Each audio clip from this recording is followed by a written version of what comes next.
नमस्कार, मैं हूं ज़ायरा और लोकतंत्र में आपका बहुत स्वागत है। चलिए शुरुआत करते हैं अपने इस खास बुलेटिन की। तीनों कृषि कानूनों की वापसी और लंबित मांगों पर सरकार के प्रस्ताव के बाद संयुक्त किसान मोर्चा ने किसान आंदोलन को स्थगित करने का ऐलान किया है। किसान मोर्चा ने साफ किया है कि आंदोलन को खत्म नहीं किया जा रहा है, इसे अभी स्थगित किया गया है। किसान नेताओं ने कहा कि हम एक बड़ी जीत लेकर वापस लौट रहे हैं, एक अहंकारी सरकार को झुका कर जा रहे हैं। उन्होंने कहा कि यह आंदोलन अभी खत्म नहीं हुआ है, इसे अभी स्थगित किया गया है। 15 जनवरी को संयुक्त किसान मोर्चे की फिर बैठक होगी, जिसमें समीक्षा होगी। अगर सरकार दाएं बाएं होती है तो आंदोलन फिर शुरू करने का फैसला लिया जा सकता है।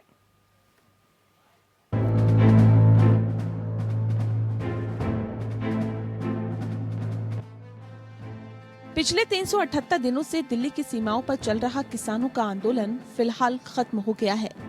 केंद्र सरकार की ओर से भेजे गए प्रस्ताव को किसान संगठनों ने स्वीकार कर लिया है। किसान नेताओं ने कहा है कि सरकार की तरफ से जो प्रस्ताव आया है उसको लेकर हम सब के बीच सहमति बन गई है। किसान संगठनों ने आंदोलन खत्म करने की या यूं कहें आंदोलन स्थगित करने की घोषणा की। किसान 11 दिसंबर से दिल्ली के बॉर्डर से अपने घर की ओर वापसी करेंगे। किसान मोर्चा ने कहा कि हम बड़ी जीत लेकर वापस जा रहे हैं। संयुक्त किसान मोर्चा ने तय किया है कि संयुक्त किसान मोर्चा ये कायम रहेगा, ये बरकरार रहेगा, ये और ज्यादा ताकतवर हम सब मिलकर बनाएंगे। और इसलिए 15 जनवरी को संयुक्त किसान मोर्चा की अगली मीटिंग दिल्ली में लेने का हम सभी ने तय किया है। किसान संयुक्त मोर्चा की बैठक में ये भी तय हुआ कि 13 दिसंबर को सभी किसान संगठनों के नेता अमृतसर स्थित श्री दरबार साहिब जाएंगे। इसके साथ ही 15 दिसंबर से पंजाब की अलग अलग जिलों में भी चल रहा मोर्चा खत्म हो जाएगा। हालांकि 15 जनवरी को फिर से किसान नेताओं की समीक्षा बैठक होगी और अगर सरकार दाएं बाएं होती है तो आंदोलन फिर शुरू करने का फैसला लिया जा सकता है। ऐलान के बाद किसानों ने दिल्ली की सीमाओं पर लगे अपने टेंट उखाड़ने शुरू कर दिए। और यहाँ से हम 2-3 चीजें इकट्ठी करके जाएंगे कि संयुक्त मोर्चा था, है और रहेगा। और 11 तारीख से जो बॉर्डर है हमारे हैं वे खाली होने शुरू हो जाएंगे 11 तारीख से। और उनको 2 दिन लगे, 3 दिन लगे, 4 दिन लगे। आज से भी बहुत लोग उसकी पैकिंग शुरू कर दी है। परसों 11 तारीख को विजय दिवस मनाकर पूरे देश से यहाँ दिल्ली के सारे मोर्चे उठा लिए जाएंगे और देश भर में जहां पे भी धरने मोर्चे ये सब लगे हुए हैं प्लाजा पे कहीं कहीं पे, वो सब परसों से उठा लिए जाएंगे। आंदोलन समाप्त नहीं हुआ है। हमने तय किया है 1 महीने बाद फिर मिलेंगे। 15 जनवरी को समीक्षा करेंगे कि जो कुछ सरकार ने वादे किए उस पर कायम है कि नहीं है, और उसके बाद अपने संघर्ष को कैसे आगे लेके जाना है इसके बारे में तय करें। गौर करने वाली बात यह है कि बुधवार को सरकार की तरफ से किसान नेताओं को आंदोलन खत्म करने के लिए एक ड्राफ्ट भेजा गया था, जिसे बाद में किसान नेताओं ने सुधार कर सरकार को भेजा था। गुरुवार को सरकार की तरफ से दोबारा किसान नेताओं को प्रस्ताव भेजा गया, जिसको लेकर किसान नेताओं में सहमति बन गई। सरकार की ओर से भेजे गए प्रस्ताव में एमएसपी को लेकर एक कमेटी बनाने का आश्वासन दिया गया, जिसमें केंद्र सरकार, राज्य सरकार, किसान संगठनों के प्रतिनिधि और कृषि वैज्ञानिकों को शामिल करने की बात कही गई। इसके अलावा आंदोलन के दौरान केंद्र सरकार और राज्य सरकार द्वारा प्रदर्शनकारी किसानों पर दर्ज किए गए सभी केस तुरंत वापस लेने का भी ऐलान किया गया। साथ ही मुआवजे को लेकर भी उत्तर प्रदेश और हरियाणा सरकार ने सहमति दे दी। इस प्रस्ताव में बिजली बिल को संसद में ले जाने से पहले किसान संगठनों से चर्चा करने की बात भी कही गई। साथ ही पराली को लेकर भी किसानों के ऊपर कैद और जुर्माने का प्रावधान हटाने का आश्वासन दिया गया। Bureau report.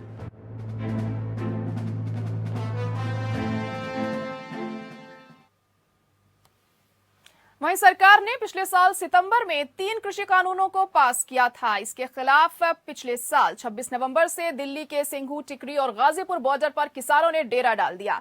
किसान तीनों कृषि कानूनों की वापसी पर अड़े हुए थे, जिसके बाद इसी साल 19 नवंबर को प्रधानमंत्री नरेंद्र मोदी ने तीनों कृषि कानूनों की वापसी का ऐलान किया।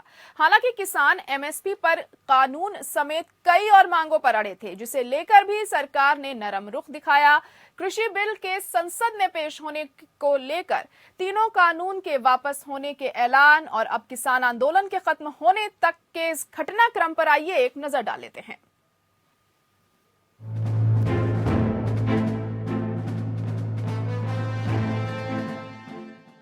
एक साल से ज्यादा समय से किसान दिल्ली की सीमाओं पर डटे हुए थे। वो पिछले 14 सितंबर का दिन था जब मोदी सरकार ने कृषि कानून बिल लोकसभा में पेश किया, जो 17 सितंबर 2020 को पास हुआ। इसके बाद देश भर में किसानों के विरोध प्रदर्शन शुरू हो गए। किसानों ने 3 नवंबर को देशव्यापी सड़क नाकेबंदी का ऐलान किया। 26 नवंबर तक किसानों के गुट दिल्ली की ओर बढ़े तो हरियाणा के अंबाला में उन्हें तितर बितर करने की कोशिश की गई। इसके बाद पुलिस ने उत्तर पश्चिमी दिल्ली के निरंकारी मैदान में शांतिपूर्ण विरोध प्रदर्शन के लिए दिल्ली में प्रवेश करने की अनुमति दे दी। कृषि कानूनों पर चर्चा के लिए केंद्र सरकार ने एक कमेटी बनाने का प्रस्ताव दिया, लेकिन 35 किसान संगठनों ने इसे स्वीकार नहीं किया। 1 दिसंबर 2020 को किसान संगठनों और कृषि मंत्री नरेंद्र तोमर के बीच यह वार्ता बेनतीजा रही। फिर किसानों और सरकार के बीच कुछ और दौर की बातचीत हुई, लेकिन सभी असफल रही। केंद्रीय नेताओं ने कानूनों में खामियों को दूर करने की बात कही। साथ ही एमएसपी और खरीद सिस्टम को लेकर कई प्रस्ताव रखे, लेकिन कोई हल नहीं निकला। फिर 8 दिसंबर 2020 को प्रदर्शनकारी किसानों ने भारत बंद का आह्वान किया। इसका सबसे ज्यादा असर पंजाब और हरियाणा में दिखा। किसानों के भारत बंद को अधिकतर विपक्षी दलों ने समर्थन दिया और उस शाम भी सरकार के साथ एक बैठक हुई जो सफल नहीं रही। इस बीच UP Delhi, UP Haryana border बंद होने की वजह से यात्रियों को होने वाली परेशानी को लेकर सुप्रीम कोर्ट में एक याचिका पर सुनवाई हुई। मसले को सुलझाने के लिए एक कमेटी गठित करने का सुझाव दिया गया। अदालत ने किसानों के अहिंसक विरोध प्रदर्शन के अधिकार को स्वीकार किया। 12 जनवरी 2021 को सुप्रीम कोर्ट ने 3 कृषि कानूनों पर रोक लगा दी और एक कमेटी का गठन किया। कोर्ट ने कमेटी से 2 महीने में रिपोर्ट देने को कहा। इसके बाद किसानों और सरकार के बीच कुछ और दौर की बातचीत हुई, लेकिन बेनतीजा रही। फिर 26 जनवरी 2021 को दिल्ली बॉर्डर पर प्रदर्शन कर रहे किसानों ने दिल्ली में ट्रैक्टर परेड निकाली। इस दौरान आंदोलनकारियों और पुलिस में झड़प हुई। अपनी मांगों को लेकर 6 फरवरी 2021 को किसानों ने दोपहर 12 बजे से 3 बजे तक 3 घंटे के लिए देशव्यापी चक्का जाम किया। लगभग 200 किसानों ने 3 कृषि कानूनों की निंदा करते हुए संसद भवन के पास किसान संसद के समानांतर मॉनसून सत्र शुरू किया। फिर 19 नवंबर 2021 को किसानों की मेहनत रंग लाई और उसी दिन गुरु नानक जयंती के मौके पर प्रधानमंत्री नरेंद्र मोदी ने तीनों कृषि कानून वापस लेने का ऐलान किया। सरकार के ऐलान के बाद किसानों ने 29 नवंबर का संसद मार्च का कार्यक्रम स्थगित कर दिया। किसानों ने कहा कि हम इस पर 4 दिसंबर को फैसला लेंगे। इसके बाद सरकार और किसानों के बीच मुद्दों पर सहमति बनती चली गई। दिल्ली की सीमाओं पर 1 साल से ज्यादा समय से डेरा डाले बैठे किसान अपने आंदोलन को खत्म करने के लिए सहमत हो गए। दिल्ली सीमाओं पर शुरू हुए आंदोलन के 378वें दिन संयुक्त किसान मोर्चा ने बैठक के बाद कहा कि 11 तारीख को उनके आंदोलन से वापसी हो जाएगी। Bureau report.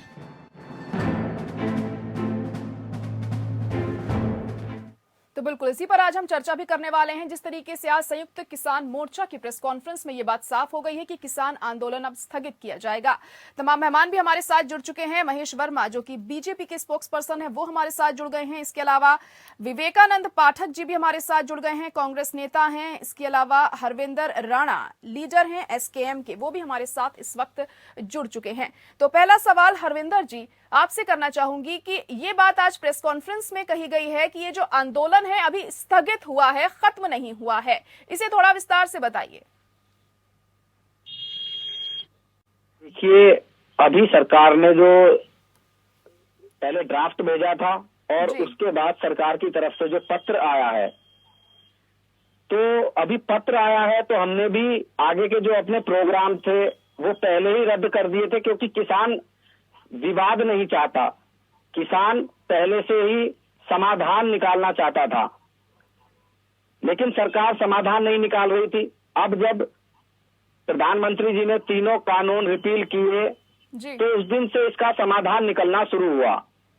तो उसके बाद किसान संगठनों ने भी जो उनके प्रोग्राम थे, जो विरोध प्रदर्शन था वो कम किया।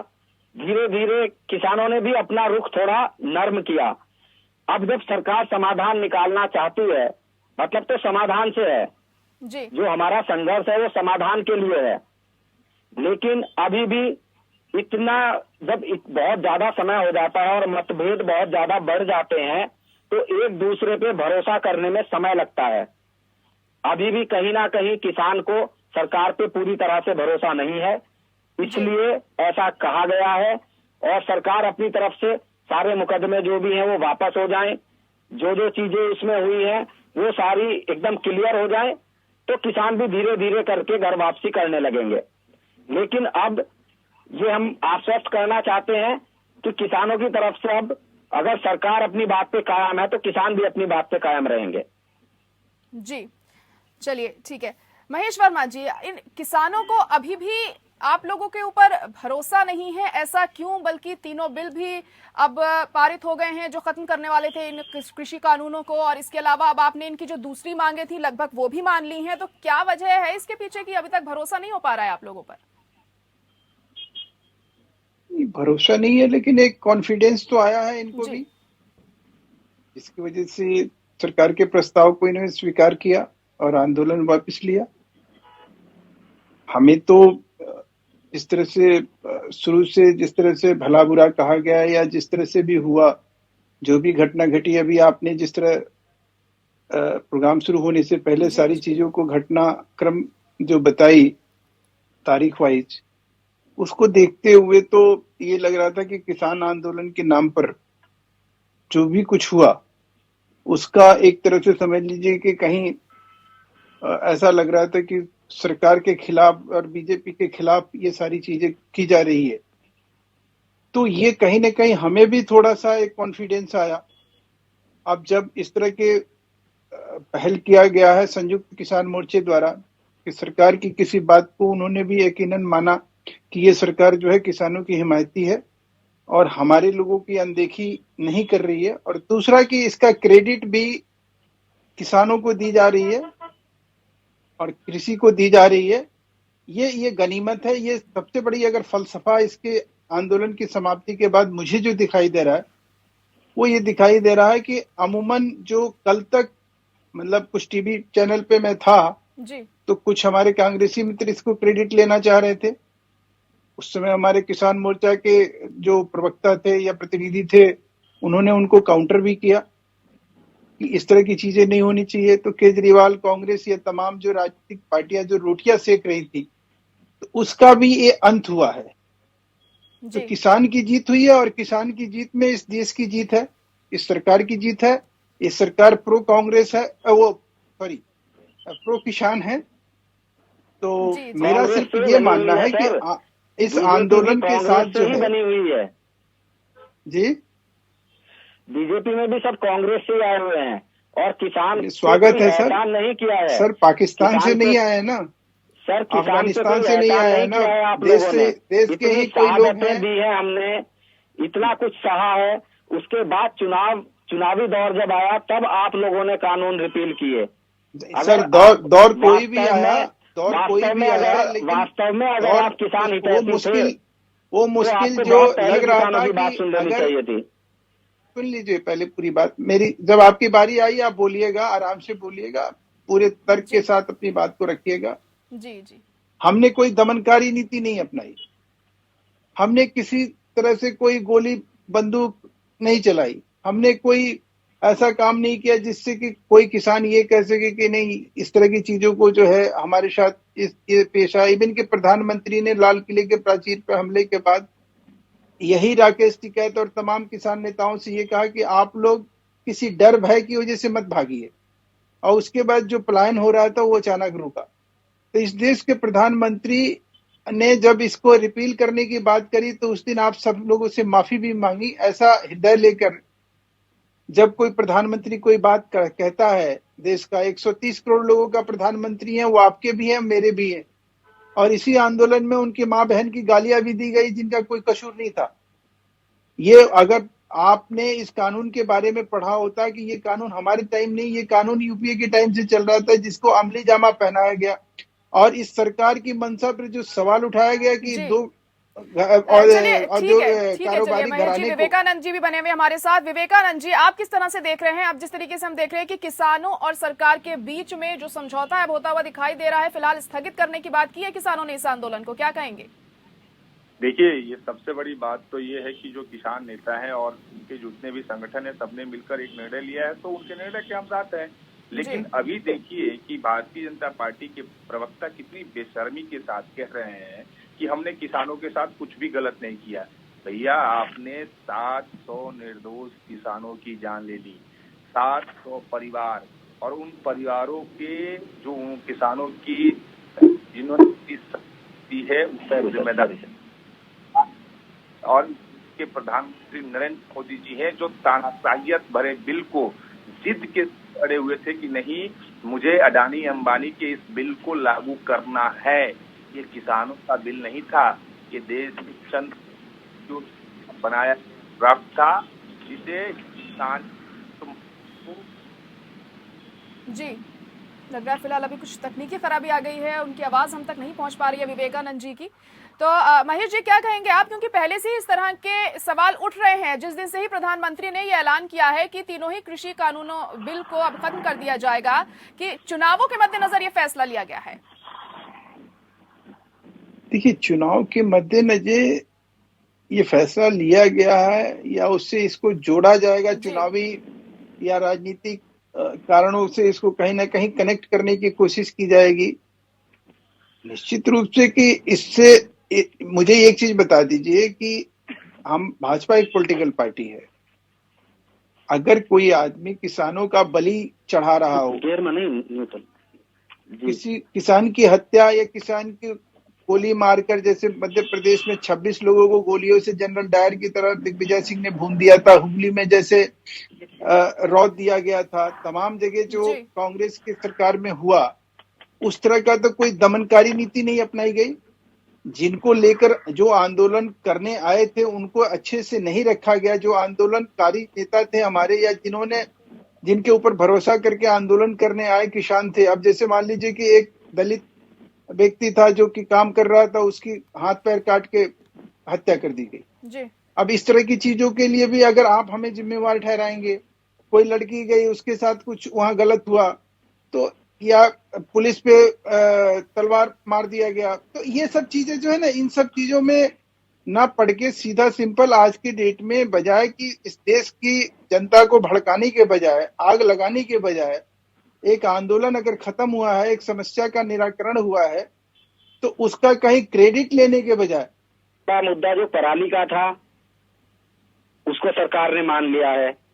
जो भी किसानों पे मुकदमे दर्ज हुए थे, पर्चे दर्ज हुए थे, वो सारे वापस होंगे जी। ये भी किसानों की एक जीत है। और सबसे मेन मुद्दा जो किसानों का 3 कानूनों का था, वो पहले ही प्रधानमंत्री जी ने घोषणा कर दी है कि तीनों कानून हम वापस लेते हैं जी। अब मेन मुद्दा है अब एमएसपी का। एमएसपी एक ऐसा मुद्दा है कि जो पहले से ही देश का किसान पहले से ही चाहता है और उसको मिलना भी चाहिए। उसको अपनी फसल का वाजिब रेट मिलना चाहिए। हर कोई इसके पक्ष में है, सरकार भी चाहती है। लेकिन अब तक यही चीज है कि प्रधानमंत्री जी ने कहा था 2022 तक किसानों की आय 2 गुनी हो जाएगी, लेकिन वो 2 गुनी आज तक होती हुई नहीं दिखाई दी कहीं। उसके बनस्पत जो लागत है वो 2 गुनी हो चुकी है। तो कहीं ना कहीं अब ये सोचना होगा, जनता को भी सोचना होगा कि किसान को एमएसपी तो मिलना ही चाहिए उसकी फसल का। तो इसके लिए जो अभी कमेटी गठित हुई है, लेकिन इसके लिए कानून बहुत जरूरी है। तो हम ये मांग करते हैं सरकार से कि कमेटी गठित होने से कुछ नहीं होगा, आप इस पे एमएसपी पे कानून बनाइए, तभी जाके किसान की आय 2 गुनी हो सकती है जी। चलिए देखिए, कानून बनने को लेकर क्या कुछ फैसला सरकार का होता है इस मसले पर। यहाँ पर विवेकानंद पाठक जी भी कुछ कहना चाह रहे हैं, अभी उनसे तकनीकी खराबी अब दूर हो चुकी है। जी विवेकानंद जी, आप कह सकते हैं, क्या कहना चाहेंगे? देखिए, सबसे बड़ी बात रह जाएगा जी कि जिस तरीके से भारतीय जनता पार्टी के प्रवक्ता अभी भी इतनी बेशर्मी के साथ अपनी बात रख रहे हैं, ये बता रहे हैं कि किसानों के ऊपर इन्होंने किसी तरह का कोई जुल्म नहीं किया है। अरे अब कैसे जुल्म होता है? आपने तो 700 किसानों की हत्या कर दी और 700 किसानों की जो शहादत हुई है उसके जिम्मेदार ये सरकार है। पूरी तरीके से ये सरकार जिम्मेदार है। ये वर्तमान की नरेंद्र मोदी जी की सरकार जिम्मेदार है। प्रधानमंत्री का जिद इसके साथ जिम्मेदार है। किसान संगठनों ने कई दफा कई मरतबा बात करने की कोशिश की, अपने शांतिपूर्ण आंदोलन के दौरान अपनी बातों को रखने की कोशिश की, लेकिन इसके बावजूद भी ये तानाशाह सरकार उनकी बातों को नहीं सुनी। ये अलग बात है कि आज जब ये सरकार बैकफुट पर चली गई, जब तमाम राज्यों में चुनाव आने वाले हैं, चुनावी समीकरण को देखते हुए जब इनको महसूस हो गया कि ये पूरी तरीके से हार रहे हैं, और तथाकथित जो प्रधानमंत्री जी हैं, जिनके इनका जलवा, इन लोग जो कहते हैं कि इनका ग्राफ है, उस ग्राफ को मेंटेन करने के लिए इस डर के मारे इस बिल को वापस लिए हैं। तो ऐसे में सवाल ये है कि जो शहीद किसान हुए हैं, 700 जिन किसानों की शहादत हुई है, उनके परिवारों को क्या उनके परिवारों को मुआवजा ये देगी सरकार? उसके साथ ही साथ तमाम अभी बिंदु हैं जो एमएसपी का मसला है, जैसा कि हमारे किसान यूनियन के लीडर्स कह रहे हैं कि अभी भी एमएसपी का मामला सुलझा नहीं है। तो उस मुद्दे पर किसान यूनियन एकदम बिल्कुल एकमत है और सरकार को निर्णय लेना होगा। दूसरी चीज कि जो मुकदमे हैं किसानों पर तमाम स्टेटों में, चाहे उत्तर प्रदेश में हो, चाहे हरियाणा में हो, चाहे और राज्यों में हो, उत्तराखंड में हो, उन मुकदमों का क्या होगा? क्या ये सरकार मुकदमे वापस लेगी? आपने देखा कि उत्तर प्रदेश के मुखिया किस तरह से किसानों का बक्कल उतारने की बात करते थे और वही किसानों के पास जाकर गिड़गिड़ा रहे हैं, किसानों के सामने भीख मांग रहे हैं और किस तरीके से किसानों के आगे गिड़गिड़ाने का काम कर रहे हैं। उसकी दूसरी तरफ ये बात कर रहे थे मध्य प्रदेश की, अरे मंदसौर की घटना किसने भूल गई जब शिवराज की सरकार ने गोलियों से किसानों को उड़ा दिया था। और मंदसौर में जब हमारे नेता राहुल जी जाते हैं तो उनकी गिरफ्तारी होती है।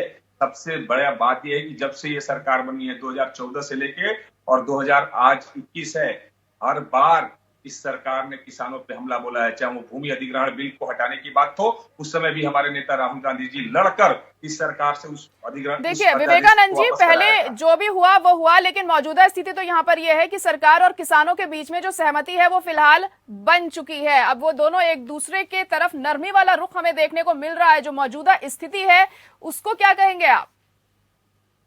मौजूदा स्थिति है अभी भी किसानों के दिल में जो इस सरकार के प्रति, तो सरकार तो मान गई ना किसानों की सारी मांगे। अब वजह चाहे जो भी रही हो, भले ही हम मानने चले चुनावों की वजह से मानी, लेकिन मानी तो सरकार।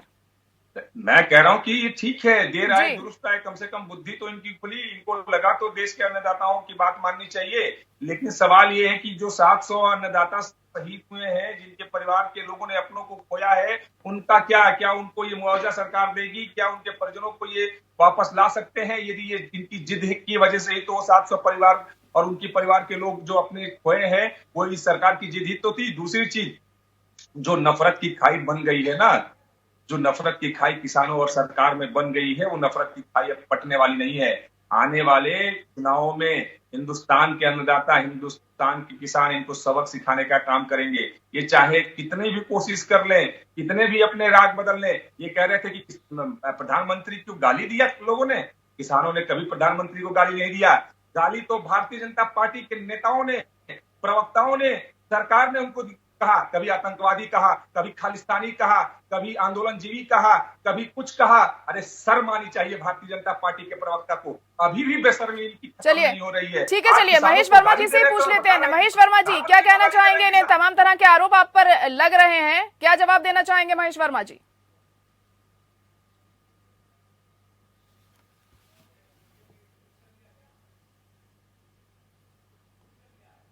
आपकी आवाज फिलहाल हम तक नहीं पहुंच पा रही है जी।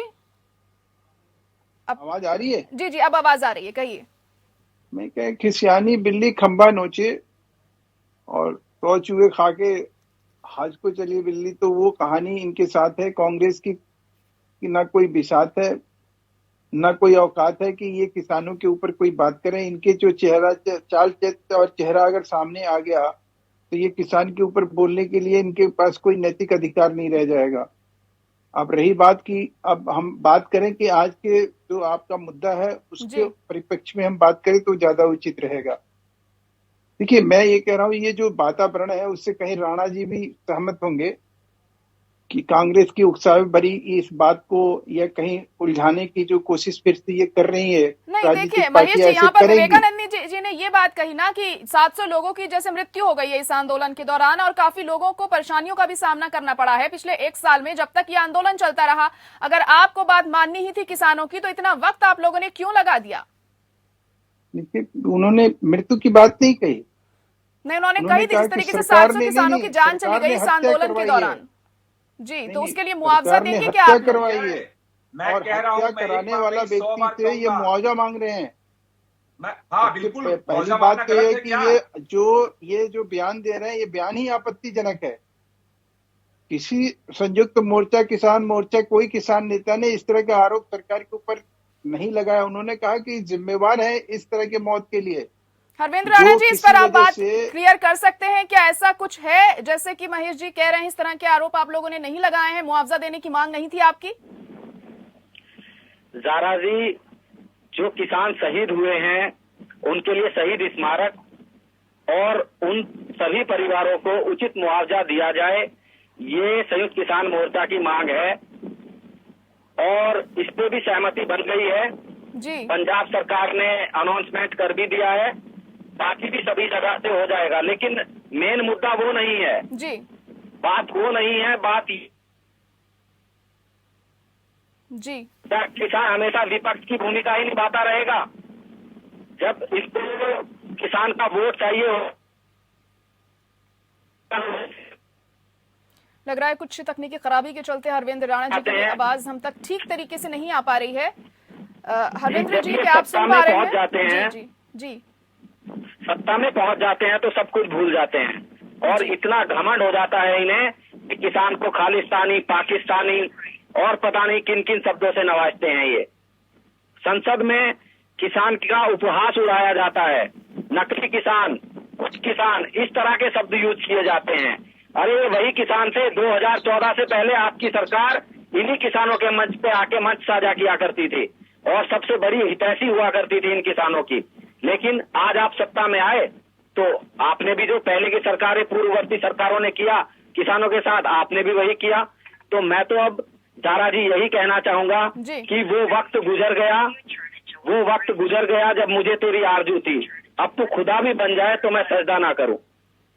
जी महेश शर्मा जी, जैसे कि पहले भी किसान लगातार यही कहते आए हैं कि आप लोगों ने ये चुनावों के मद्देनजर फैसला लिया है, बड़ा फैसला, और आसानी से जो नरमी का रुख हम देख रहे हैं सरकार की तरफ से किसानों के प्रति, अचानक से पहले तीनों बिल माफ कर दिए गए और उसके बाद अब ये जो 6 सूत्रीय मांगे थी इस पर भी रजामंदी सरकार हमें देती हुई दिखाई दे रही है। तो कहीं ना कहीं ऐसा लग रहा है जो किसान है वो आसानी से इस बात को एक्सेप्ट नहीं कर पा रहे हैं कि इतनी आसानी से सरकार कैसे मान गई इन बातों को। इसी को लेकर शायद भरोसे की भी कमी देखने को मिल रही है। महेश जी, क्या कहेंगे? बिल्कुल आपने सही इसका एनालिसिस किया जा रहा जी, और मैं तो ये कहूंगा कि हमारी इस पहल पे भी अगर आप मुझे भला बुरा कह रहे हैं, इससे बड़ी दुर्भाग्यपूर्ण स्थिति क्या होगी इस देश की। आप अगर ये कह रहे हैं कि हमें आप खुदा मत मानिए जी, हमें आप कुछ मत करिए, लेकिन आप इस चीज को समझने की कोशिश करिए कि इस कोरोना काल में जो संक्रमण था और वर्ल्ड वाइड जो है सारी इकोनॉमी ध्वस्त हो गई थी, तो भारत की इकोनॉमी को अगर किसी ने बचाया तो कृषि ने बचाया। और वो बचाने का एक जो कारण था, एनालिसिस कर लीजिएगा, ऐसा नहीं कि मैं कुछ जुमलेबाजी। देखिए, इस पहल से हमें कोई राजनीतिक लाभ नहीं होना है, लेकिन इसका जो राजनीतिक लाभ उठाना चाह रहे थे उनको घाटा जरूर हुआ है। ये उनके लिए बौखलाहट और चिल्लाहट हो सकती है। अगर उनके कहीं सुर में सुर आप मिलाते हैं तो आपके ऊपर भी सवाल उठेंगे कि आप जो है किसानों के हितैषी हैं या उन पॉलिटिकल पार्टियों के साथ उनके राग में राग अलापने वाले लोग हैं। क्योंकि देखिए, इसमें जो लोग भी किसान नेता थे उनका एक पॉलिटिकल बैकग्राउंड था।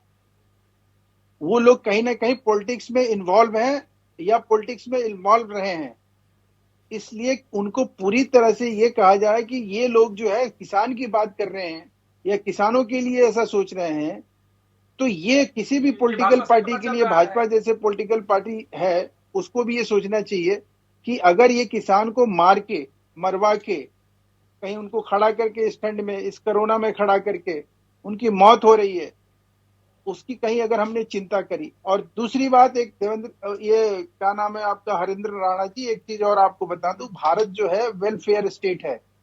यहाँ कोई भी मौत होती है उसका कंपनसेशन जो है संवैधानिक रूप से दिया जाता है। ये तो कोई एहसान नहीं होगा, आपकी ये सरकार एहसान नहीं होगा किसी किसान के ऊपर, ये तो किसी किसान के ऊपर एहसान नहीं होगा, ये संवैधानिक रूप से आपका ये हक मिलेगा। ये मैं आपको, जो मेरी जानकारी है, ये महेश शर्मा जी, आप अपनी सरकार को बताइए, कोरोना एक, अरे भैया इनके बीच में बोल रहा था मैं जरा जी। 5 लाख रुपया मिलता है। विवेकानंद जी, आप उन्हें अपनी बात पूरी करने दीजिए, फिर आपको भी मौका मिलेगा बोलने का। उन्हें बोल लेने दीजिए विवेकानंद जी। जी कहिए। ये आपका संवैधानिक अधिकार है। अभी भी झूठ बोल रहे आप हैं। अपनी बात आराम से रखिएगा, खुले तौर पर मैं रखिएगा, झूठ मगर बोल फिलहाल रहा अभी हूं उन्हें तो अपनी बात आप- रखने दीजिए। आप- आप जब आप बोल एक रहे काम थे वो करिए नहीं ना। बोले थे ना, अब आप शांत रहिए थोड़ी देर। जी कहिए महेश जी। जरा जी, ये संविधान में जो प्रदत्त अधिकार है कि कोई भी मौत होती है किसी भी भारतीय नागरिक का तो उसको कंपनसेशन दिया जाता है, ये उसका हक है। ये किसानों ने अगर ये मांग उठाई है, या वो राज्य सरकार दे या वो केंद्र सरकार दे, ये तो उनको मिलना ही है। अब रही बात की शहीद की दर्जा अगर उनको हम देते भी हैं, जिन्होंने आंदोलन किया, उस अगर आप एक तरफ उन्हें शहीद कहते हो तो दूसरी तरफ आप ये कह रहे हो कि उनकी हत्या हुई है। तो कांग्रेस जो ये आग में घी डालने का जो काम करने का, ये जो विध्वंसकारी तरीके से ये जो सोच बना रही है इस आंदोलन के पटाक्षेप पर, इसकी मजम्मत होनी चाहिए। और जो जरा जी आज जो वातावरण बना है, उस वातावरण में कांग्रेस के वो किसान के पक्ष में कुछ चीजों को इनको कैश करना चाहिए। जैसे कि आपको एक उदाहरण दूंगा कि अगर एमएसपी बिल बनता है, कानून बनता है, तो बीजेपी रूलिंग जो राज्य हैं वहां तो हर हाल में वो लागू होगा। लेकिन कांग्रेस जहां बिल पास करके कानून बनाई हुई है, राजस्थान में, पंजाब में, महाराष्ट्र में, केरल में, पश्चिम बंगाल में, जहां राज्य सरकारों ने कानून बनाया हुआ है कि हम एमएसपी पे कोई भी चीज नहीं खरीदेंगे। कि जिस तरीके से आप देख रही हैं कि ये भारतीय जनता पार्टी के जो हमारे साथी प्रवक्ता हैं महेश शर्मा जी, मतलब इनका जो दिल के अंदर की बात है और दिमाग में जो बात है वो साफ साफ दिख रही है, दोनों में कितना विभेद है। अभी भी इन लोगों का मनसा साफ नहीं हुआ है, इनकी जो नीयत है वो साफ नहीं है। आज भी ये किसानों के प्रति उतना ही जहर रखे हुए हैं अपने मन के अंदर, अपने दिल के अंदर, जितना जहर ये उगल चुके थे। आंदोलनों के दौरान आपने भी देखा था जायदा जी कि किस तरीके से इन लोगों ने किसानों के ऊपर हमला बोला था। इनकी आईटी सेल ने किसानों को क्या क्या नहीं कहा। प्रधानमंत्री ने संसद में आंदोलन जीवी कहा। सोचिए, आंदोलन जीवी हिंदुस्तान का प्रधानमंत्री कह रहा है किसानों को।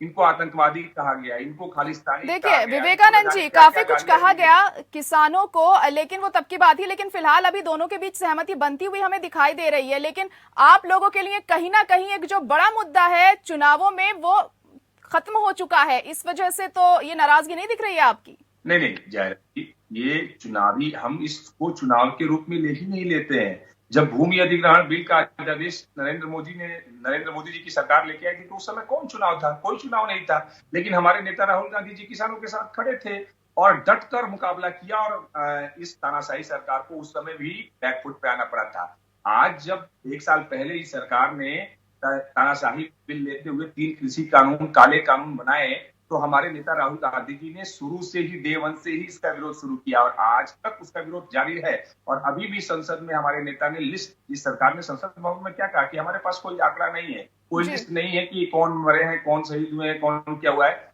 हमारे नेता ने संसद में बेकायदे इस सरकार को लिस्ट दी, 700 किसानों की लिस्ट दी कि ये लीजिए पकड़िए। हमारी पंजाब की सरकार ने तो अब तो मुआवजा देने पर सहमति बन गई है। अभी खुद ही हरविंदर जी ने ये बात साफ कर दी, मुआवजा देने पर तो सहमति बन गई है ना हरविंदर जी?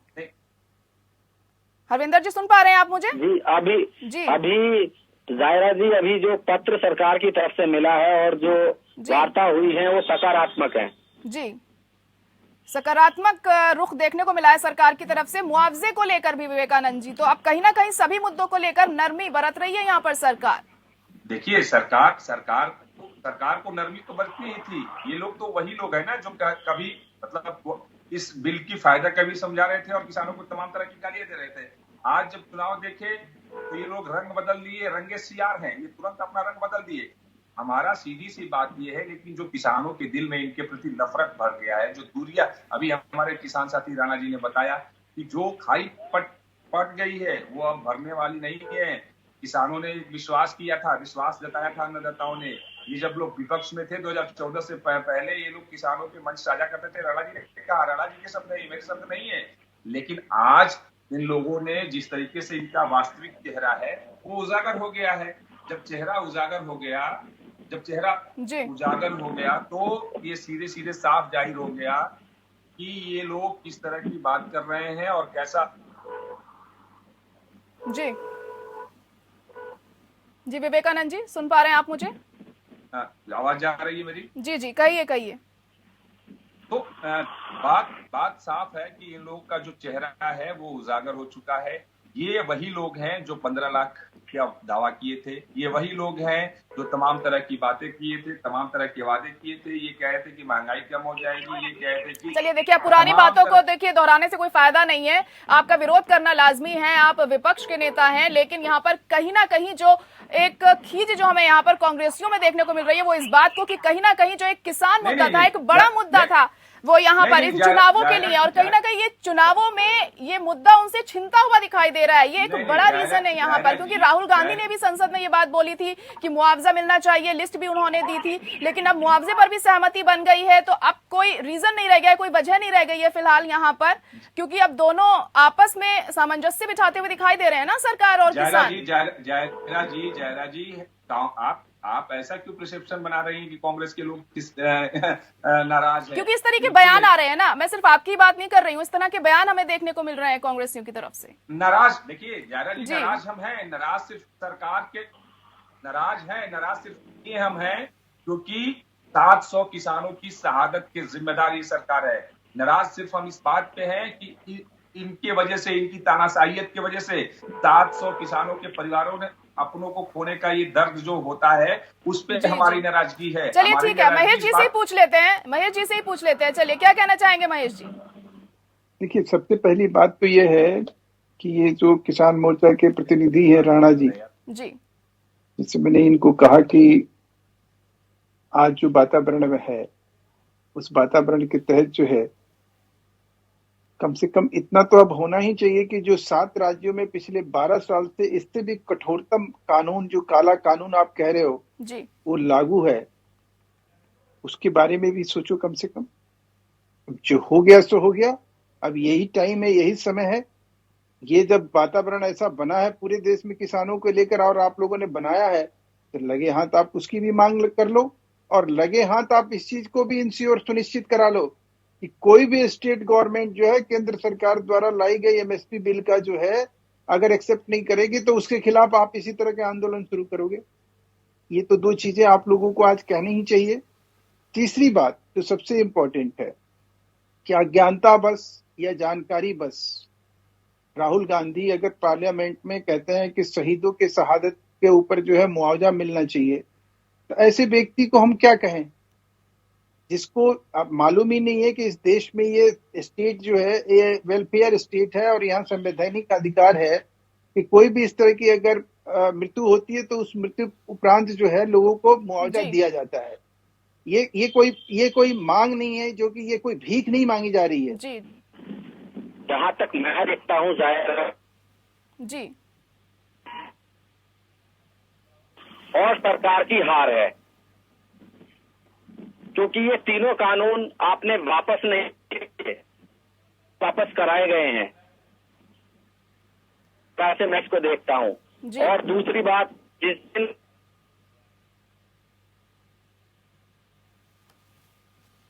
किया था उसके बाद लगा जो प्रवक्ता हैं, जो मंत्री हैं, सांसद हैं, कार्यकर्ता हैं, की तरफ से बयानबाजी होती रही है कि कानूनों को क्या है, फिर से आ जाएंगे। तो आप खुद ही बताइए कि किसान इन पे भरोसा कैसे कर ले। इस पार्टी के बहुत बड़े मंत्री और ऊंचे पद पे बैठे हुए लोग हैं, वही जब चीज कह रहे हैं कि कानून फिर दोबारा से ले आएंगे, तो चुनाव की वजह से हमने वापस कर दिए हैं। और अगर हम लोग इस चीज को कहते हैं तो भारतीय जनता पार्टी के प्रवक्ता आते हैं, बोलते हैं कि बोला नहीं, ये तो प्रधानमंत्री जी ने उनका बड़प्पन इसलिए वापस की है। तो सबसे पहली बात तो यही समझिए कि तो इनकी कथनी और करनी में जो फर्क रहा है वो हर जगह दिखाई देता है। तो या तो प्रधानमंत्री जी ने अपनी पार्टी के जो कार्यकर्ता हैं उनसे पूछ के वापस नहीं किए, इवन जो कृषि मंत्री हैं उन्हें भी नहीं जानकारी। जयरा जी, हरविंदर जी, आप तक मेरी आवाज पहुंच रही है? जयरा जी, लग रहा है फिलहाल अभी कुछ उनसे संपर्क हमारा ठीक से नहीं हो पा रहा है। जी, विवेकानंद जी कुछ कहना चाह रहे हैं आप? जी, मैं ये कहना चाह रहा हूं कि आप देखिए कि भारतीय जनता पार्टी के प्रवक्ता बता रहे हैं कि संविधान में है कि मुआवजा दिया जाता है। भैया, जो कोरोना है इस सरकार ने उसको महामारी साबित की है। और जी। महामारी जब साबित होता है और महामारी से किसी की मृत्यु होती है तो कानून में ही है कि उसको 5 लाख का मुआवजा दिया जाता है। केंद्र सरकार ने अभी तक क्या कोविड के दौरान जो मृतक हुए, मरे हुए, उनको मुआवजा देगी? भारतीय जनता पार्टी के प्रवक्ता से मैं पूछना चाहता हूँ। दूसरा, मैं भारतीय जनता पार्टी के प्रवक्ता से पूछना चाहता हूँ कि अभी वो बता रहे हैं कि केंद्र सरकार एमएसपी का कानून लाने जा रही है, तो क्या राज्य के सरकारें उसको लागू करेंगी? भैया शर्मा जी, आपकी सरकार संसद में चिल्ला चिल्ला के कह रही थी, जब किसान एमएसपी मांग रहा था ना, जब किसान एमएसपी मांग रहा था, तब आपकी सरकार चीख के कह रही थी कि हम लिख के नहीं देंगे, हम मांग रहे हैं, एमएसपी खत्म नहीं कर रहे हैं, लेकिन हम लिख के नहीं देंगे। अरे क्यों नहीं लिख के दोगे भैया, जब आपको एमएसपी बनाना क्या ये अज्ञानी आदमी को आप बैठाए हुए हो? इस देश में एमएसपी कानून है और राजस्थान गवर्नमेंट ने बिल पास किया, छत्तीसगढ़ गवर्नमेंट ने बिल पास किया हुआ है, केरल गवर्नमेंट ने बिल पास किया हुआ है जिसमें कि वो एमएसपी पे कोई खरीदारी नहीं करेगी। या तो ये पढ़ के आए, ये गलत गुमराह क्यों कर रहे हैं आपके दर्शकों को? ये कैसे व्यक्ति हैं? ये तब से जो है मुझे कभी बेशर्म कह रहे हैं, कभी कुछ कह रहे हैं, कभी कुछ कह रहे हैं। देखिए, भाषा पर संयम रख के बात करिए आप लोग, भाषा पे संयम रख के बात करिए। गाली देने आए हैं क्या मुझे? जिस अडानी और अंबानी के कहने पे ये बिल बन रहा था, उस बिल की बात हो रही थी जब किसान आंदोलन कर रहा था और उस काले कानून के खिलाफ आंदोलन कर रहा था, तो किसान अपनी मांग कर रहा था और मांग कर रहा था कि जो कानून अडानी अंबानी के कहने पर मोदी जी की सरकार लेके आई है, उस कानून में एमएसपी की बात कर रहे हैं। एमएसपी तो है ही, ये अडानी और अंबानी की बात तो भारतीय जनता पार्टी के लोग फैलाते हैं। चलिए ठीक है विवेकानंद जी, आप अपनी बात यहाँ पर रख चुके हैं। महेश शर्मा जी, आप बहुत संक्षिप्त में अपनी बात रख सकते हैं, यहाँ पर समय कम है। मैं एक ही बात कहूंगा कि देखिए, अब ये राजनीतिक बौखलाहट, अलाप बिलाप प्रलाप, ये सारी चीजें आपको सुनाई देगी। ये उन लोगों की हार है जो किसान के नाम पर, किसान आंदोलन के नाम पर, किसानों को बदनाम करने के नाम पर जो अपनी राजनीति रोटी से ये तानाशाही सरकार की हार है। आपको टोका नहीं गया था, आप उन्हें मत टोकिए। बात यह है कि आपको एक बात और बताऊं कि सरकार ने जो भी फैसला लिया है, इस फैसले को जो है 100% लागू करेगी और ये साबित कर देगी कि हम किसानों के हित में किसी भी एक्सट्रीम तक जा सकते हैं। जायरा जी, इसका सबसे बड़ा अगर कोई सबूत है तो 32 लाख करोड़ का बजट है इस देश का, जिसमें 21 लाख करोड़ जो है वो बजट जो है हिंदुस्तान के ग्रामीण क्षेत्र में खर्चा किया जा रहा है आज के दिन में। अगर ये विजन है और ये रीजन है किसानों के साथ बात करने का, तो मैं आपको बता रहा हूं कि हमारे विरोधी जो ये किसान नेता हैं, जो किसी न किसी, कोई कम्युनिस्ट पार्टी से है, कोई कांग्रेस पार्टी से है, कोई किसी पार्टी से है, कोई किसी पार्टी से है, वो एक दिन जो है किसानों के नाम पर वो जो अपनी मांग उठा रहे हैं, वो कहेंगे, वो नमन करेंगे, अभिनंदन करेंगे इस सरकार को। एक बात। दूसरी बात आप सुन लीजिए कि जो भी लोग इस तरह की अफवाहें और जिस तरह की माहौल खड़ा करने की कोशिश किया जा रहा है इस देश में, अब वो दिन लद गए। अब ये बेकार जुमलेबाजी मत करें, नहीं तो इनकी वो हम कलाई खोल के रख देंगे कि ये कहीं मुंह दिखाने के लायक नहीं रहेंगे। चलिए ठीक है, यही उम्मीद करती हैं कि जो आपने वादे किए हैं किसानों से, उसे आप जल्द से जल्द पूरा करें और ये आंदोलन खत्म हो, स्थगन ना हो सिर्फ इसका। चलिए, बहुत शुक्रिया आप सभी का हमारे साथ जुड़ने के लिए। इस डिबेट को यही मुझे खत्म करना होगा, समय की कमी है, लेकिन अब देखना यही होगा कि आखिर जो वादा किया गया है सरकार की तरफ से, इनकी तमाम मांगों को मानने का किसानों की, इसको पूरा किया जाता है, और जिस आंदोलन को फिलहाल स्थगित किया गया है, ये पूरी तरह से कब खत्म होता है। इसी के साथ लोकतंत्र में इतना ही। मुझे दीजिए इजाजत, नमस्कार।